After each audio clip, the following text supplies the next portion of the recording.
नमस्कार बंधुगण, आशा करुँ आपण मैंने निश्चय समस्ते भल थे।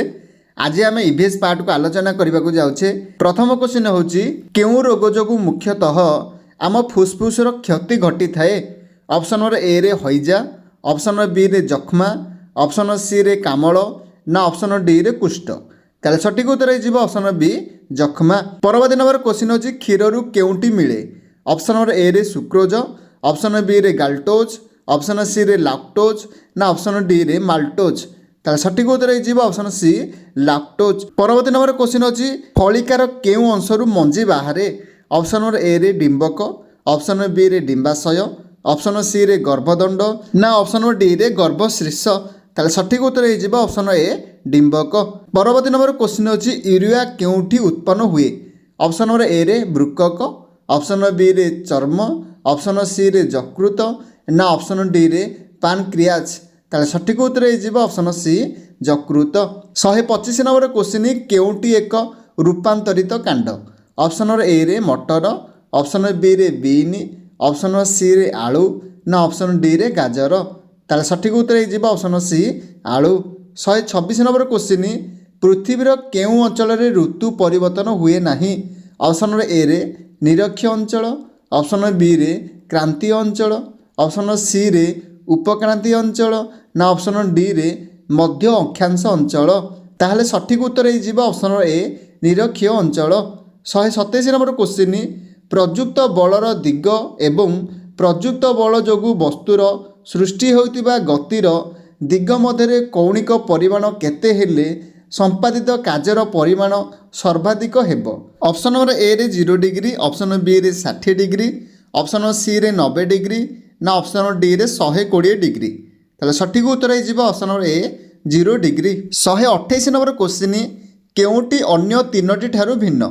ऑप्शन नंबर ए रे ट्रोपोस्फियर, ऑप्शन बी रे स्ट्राटोस्फियर, ऑप्शन सी रे आयोनोस्फियर ना ऑप्शन डी रे फोटोस्फियर।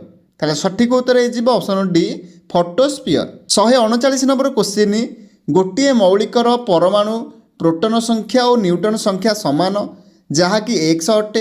सही मौलिकर प्रस्तुत संख्या और परमाणु क्रमांक यथाक्रमे ऑप्शन नंबर ए रे x ओ x, ऑप्शन नंबर बी रे 2x ओ x, ऑप्शन नंबर सी रे x ओ 2x ना ऑप्शन नंबर डी रे 2x ओ 2x। ताले सठिक उत्तर हो ऑप्शन नंबर बी 2x ओ x। 130 number question vitamin D संपर्क में केउं उक्तिटी ठीक नुहे। ऑप्शन नंबर ए रे सूर्य किरण पड़े कोलेस्टेरोल उत्पन्न हुए, ऑप्शन नंबर बी रे यह उद्भिद जातीय खाद्य मिली थाए, ऑप्शन नंबर सी रे यह जल रे द्रवणीय नुहे ना ऑप्शन नंबर डी रे यार अभाव ऑस्टियोमालेसिया हुए। ताले सठिक उत्तर हो ऑप्शन नंबर बी यह उद्भिद जातीय खाद्य मिली थाए। 131 नंबर क्वेश्चन केउं नदी द्वय द्वारा पंजाब और हरियाणा समतल भूमि गठित। ऑप्शन नंबर ए रे राबी ओ बेयास, ऑप्शन बी रे बेयास ओ सतलेज, ऑप्शन सी रे झेलम ओ सतलेज ना ऑप्शन नंबर डी रे चेन्नाम ओ सतलेज। ताले सठिक उत्तर हो उभय ए एवं बी। 132 नंबर क्वेश्चन बार्षिक वृष्टिपात परिमाण दृष्टि निम्नोक्त केउं अंचलटी अन्य तीनोटी ठारू भिन्न। ऑप्शन नंबर ए रे गंगा नदी त्रिकोणभूमि, ऑप्शन नंबर बी रे कंकण उपकूल, ऑप्शन नंबर सी रे पंजाब समतल ना ऑप्शन डी रे सिलिंग मालभूमि। ताले सठिक उत्तर हो ऑप्शन नंबर सी पंजाब समतल। 133 नंबर क्वेश्चन ओडिशार केउं जिला दुईटी रे बड़ बड़ कोयला खनि अच्छी। ऑप्शन नंबर ए रे अनुगुल और झारसुगुड़ा, ऑप्शन नंबर बी रे संबलपुर और ढेंकानाल, ऑप्शन नंबर सी रे झारसुगुड़ा और ढेंकानाल ना ऑप्शन नंबर डी रे संबलपुर और झारसुगुड़ा। ताले सठिक उत्तर हो ऑप्शन नंबर ए अनुगुल और झारसुगुड़ा। 134 नंबर क्वेश्चन केउं प्रकार फसल जबखारजान विबंधन द्वारा मृत्तिकार उर्वरता वृद्धि कराई थाए। ऑप्शन नंबर ए रे तंतु जातीय फसल, ऑप्शन नंबर बी रे तैल जातीय फसल, ऑप्शन नंबर सी रे दानादार शस्य ना ऑप्शन डी रे डाली जातीय फसल। ताले सठिक उत्तर हो ऑप्शन डी डाली जातीय फसल। 135 नंबर क्वेश्चन ओडिशार केउंठारे एक आलुमिनियम कारखाना अच्छी।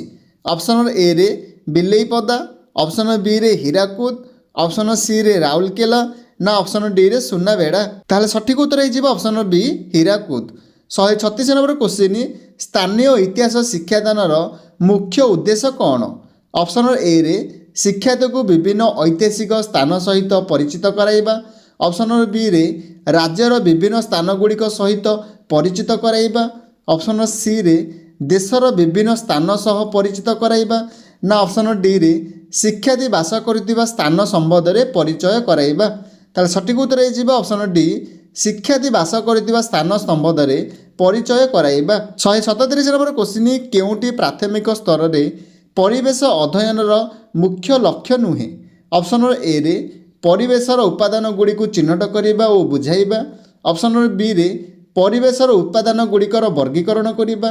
ऑप्शन सी रे परिवेश सहित खाप खुआइबा ना ऑप्शन डी रे परिवेश संबंधी तथ्य गुड़िकर विश्लेषण करवा। ताले सठिक उत्तर हो ऑप्शन डी परिवेश संबंधी तथ्य गुड़िकर विश्लेषण करवा। 138 नंबर क्वेश्चन मानचित्रर निम्नलिखित केउ विशेषता स्थानित वितरण दर्शाइबारे सहायक हुए? ऑप्शन ए रे दिग, ऑप्शन बी रे मान, ऑप्शन सी रे आकार ना ऑप्शन डी रे संकेत। तार सठिक उत्तर हो ऑप्शन डी संकेत। 139 नंबर क्वेश्चन प्राथमिक स्तर में श्रेणी गृह रे शिक्षादान पाई निम्नलिखित केउ पद्धति सर्वोत्कृष्ट? ऑप्शन ए रे आलोचना, ऑप्शन बी रे प्रतिरूप प्रदर्शन, ऑप्शन सी रे वर्णना ना ऑप्शन डी रे क्षेत्र भ्रमण।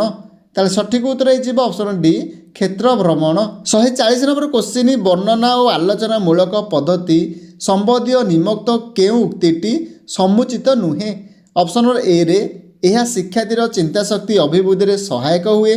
ऑप्शन बी रे यह शिक्षार्थीर आत्मविश्वास वृद्धि कराइबारे सहायक हुए ना ऑप्शन सी रे यह शिक्षार्थीर सिद्धांत ग्रहण करिवार दक्षतार अभिवृद्धि सहायक हुए ना ऑप्शन डी रे निम्न प्राथमिक श्रेणी रे शिक्षार्थी पाई यह सबुठारु उपयोगी। तार सठिक उत्तर हो ऑप्शन डी निम्न प्राथमिक श्रेणी रे शिक्षार्थी पाई यह सबुठारु उपयोगी। 141 नंबर क्वेश्चन गांधीजी प्रथमे केउठारे सत्याग्रहर परीक्षा करथिले? ऑप्शन ए रे अहमदाबाद, ऑप्शन बी रे चौरी चौरा, ऑप्शन सी रे चंपारण ना ऑप्शन डी रे बरदौली। तार सठिक उत्तर हो option C Champaran. 142 number question कहार उद्यम रे ओडिशा प्रादेशिक कांग्रेस कमिटी गठित होइथिला? ऑप्शन ए रे गोपबंधु दास, ऑप्शन बी रे गोपबंधु चौधरी, ऑप्शन सी रे मधुसूदन दास ना ऑप्शन डी रे हरेकृष्ण महताब। ताले सठिक उत्तर हो option A Gopabandhu Das. 143 number question पौरपालिका को किए निर्वाचित करती? ऑप्शन ए रे सहरर शिक्षित नागरिक, ऑप्शन बी रे सहरर टिकसदातागण ना ऑप्शन सी रे निर्वाचित वार्ड मेंबर माने ना ऑप्शन डी रे विधानसभार सभ्य वृंद। ताले सठिक उत्तर हो ऑप्शन सी निर्वाचित वार्ड मेंबर माने। 144 नंबर क्वेश्चन केउ राज्य रे विधान परिषद अछि? ऑप्शन ए रे ओडिशा, ऑप्शन बी रे बिहार, ऑप्शन सी रे आसाम ना ऑप्शन डी रे राजस्थान। ताले सठिक उत्तर हो option B Bihar. 145 number question उच्च न्यायालयर मुख्य विचारपति को किए नियुक्त प्रदान करती? ऑप्शन ए रे राष्ट्रपति, ऑप्शन बी रे उच्चतम न्यायालयर मुख्य विचारपति, ऑप्शन सी रे राज्यपाल ना ऑप्शन डी रे प्रधानमंत्री। ताले सठिक उत्तर हो ऑप्शन ए राष्ट्रपति। 146 नंबर क्वेश्चन प्राथमिक शिक्षा स्तर में जल प्रदूषण संबंधी केउ शिक्षादान शिक्षण पद्धति शैक्षिक दृष्टिकोण अत्यंत उपयोगी? ऑप्शन ए रे शिक्षक श्रेणी गृह रे पुस्तक भित्तिक तथ्य संबंध में विशेष आलोचना कले, ऑप्शन बी रे शिक्षक पिलामानकु विभिन्न प्रकारर जल प्रदूषण संपर्कित चार्ट तैयारी करने को कहिले, ऑप्शन सी रे शिक्षक जड़े परिवेशविद को निमंत्रण करी जल प्रदूषण संबंध में शिक्षादान व्यवस्था कले ना ऑप्शन डी रे शिक्षक विद्यार्थी मानकु छोट छोट दल रे विभक्त करी प्रत्येक दल को जल प्रदूषण संबंध में गोटे लेखाएं प्रकल्प कार्य करने को कहिले। तार सठिक उत्तर हो ऑप्शन डी शिक्षक विद्यार्थी मानकु छोट छोट दल रे विभक्त करी प्रत्येक दल को प्रदूषण संपर्कित एक प्रकल्प कार्य करने को कहिले। 147 नंबर क्वेश्चन तले 4टी शिक्षादान उद्देश्य दि जाइछि। आई रे ज्ञान भित्तिक, डबल आई रे बोध भित्तिक, ट्रिपल आई रे प्रयोग भित्तिक, आई भी रे पेशीय कौशल भित्तिक। ଜଣେ ଶିକ୍ଷାର୍ଥୀ ଚନ୍ଦ୍ରଗ୍ରହଣର ସ୍ପଷ୍ଟ ମାନଚିତ୍ର ଅଙ୍କନ କରିପାରୁଛି କିନ୍ତୁ ପରିଘଟଣାକୁ ବୁଝେଇବାକୁ ଅସମର୍ଥ ହେଉଛି। ଏହି ପରିସ୍ଥିତିରୁ ଉପରୋକ୍ତ ମଧ୍ୟରୁ କେଉଁ କେଉଁ ଶିକ୍ଷାଦାନ ଉଦ୍ଦେଶ୍ୟ ହାସଲ ହୋଇଛି ବୋଲି ବିଚାର କରାଯାଇପାରିବ? ଅପସନ୍ ନମ୍ବର ଏରେ ଆଇ ଏବଂ ଆଇଭି, ଅପସନ୍ ନମ୍ବର ବିରେ ଡବଲ ଆଇ ଟ୍ରିପଲ ଆଇ ଏବଂ ଆଇଭି, ଅପସନ୍ ନମ୍ବର ସିରେ ଆଇ ଟ୍ରିପଲ ଆଇ ଏବଂ ଆଇଭି, ନା ଅପସନ୍ ନମ୍ବର ଡିରେ ଆଇ ଓ ଟ୍ରିପଲ ଆଇ? ତାହେଲେ ସଠିକ ଉତ୍ତର ହେଇଯିବ ଅପସନ୍ ନମ୍ବର ଏ ଆଇ ଏବଂ ଆଇଭି। 148 ନମ୍ବର କୋଶ୍ଚିନ୍, କେଉଁଟି ପରିବେଶ ସମ୍ପର୍କିତ ପର୍ଯ୍ୟବେକ୍ଷଣ ପଦ୍ଧତିର ଦୋଷ ତ୍ରୁଟି? ଅପସନ୍ ନମ୍ବର ଏରେ ପିଲାମାନଙ୍କୁ ଶିକ୍ଷଣ ନିମନ୍ତେ ଆକର୍ଷିତ କରିବା, ଅପସନ୍ ନମ୍ବର ବିରେ ପ୍ରତ୍ୟକ୍ଷ ଅନୁଭୂତି ଦ୍ୱାରା ଜ୍ଞାନ ଆହରଣ, ନା ଅପସନ୍ ନମ୍ବର ସିରେ ବ୍ୟୟ ଓ ସମୟ ସାପେକ୍ଷ, ନା ଅପସନ୍ ନମ୍ବର ଡିରେ ଆନନ୍ଦଦାୟକ ଶିକ୍ଷଣ? ତାହେଲେ ସଠିକ ଉତ୍ତର ହେଇଯିବ ଅପସନ୍ ନମ୍ବର ସି ବ୍ୟୟ ଓ ସମୟ ସାପେକ୍ଷ। 149 ନମ୍ବର କୋଶ୍ଚିନ୍, କେଉଁଗୁଡ଼ିକ ଶିକ୍ଷାଦାନର କେବଳ ଦୃଶ୍ୟ ଉପକରଣ? ଅପସନ୍ ନମ୍ବର ଏରେ ରେଖାଚିତ୍ର, ଯନ୍ତ୍ରପାତି, କଳାପଟା ଓ ସ୍ଲାଇଡ୍ସ, ଅପସନ୍ ନମ୍ବର ବିରେ ରେଡ଼ିଓ, ଟେଲିଭିଜନ, ସମ୍ବାଦପତ୍ର, ବାସ୍ତବ ପଦାର୍ଥ, ଅପସନ୍ ନମ୍ବର ସିରେ ଟେଲିଭିଜନ, ରେଡ଼ିଓ, ପ୍ରତିରୂପ, ରେଖାଚିତ୍ର, ନା ଅପସନ୍ ନମ୍ବର ଡିରେ ରେଖାଚିତ୍ର, ଚାର୍ଟ, କଳାପଟା ଓ ଟେପ୍ ରେକର୍ଡର? ତାହେଲେ ସଠିକ ଉତ୍ତର ହେଇଯିବ ଅପସନ୍ ନମ୍ବର ଏ ରେଖାଚିତ୍ର, ଯନ୍ତ୍ରପାତି, କଳାପଟା ଓ ସ୍ଲାଇଡ୍ସ। 150 ନମ୍ବର କୋଶ୍ଚିନ୍, କେଉଁଟି ପରିବେଶ ଅଧ୍ୟୟନର ଲକ୍ଷ୍ୟ ନୁହେଁ? ଅପସନ୍ ନମ୍ବର ଏରେ ପରିବେଶର ଅତ୍ୟଧିକ ଅପବ୍ୟବହାର, ଅପସନ୍ ନମ୍ବର ବିରେ ପରିବେଶ ପ୍ରତି ସଚେତନତା, ନା ଅପସନ୍ ନମ୍ବର ସିରେ ପରିବେଶ ସହ ଖାପ ଖୁଆଇବା, ନା ଅପସନ୍ ନମ୍ବର ଡିରେ ପରିବେଶ ବିଷୟରେ ଜାଣିବା? ତାହେଲେ ସଠିକ ଉତ୍ତର ହେଇଯିବ ଅପସନ୍ ନମ୍ବର ଏ ପରିବେଶର ଅତ୍ୟଧିକ ଅପବ୍ୟବହାର।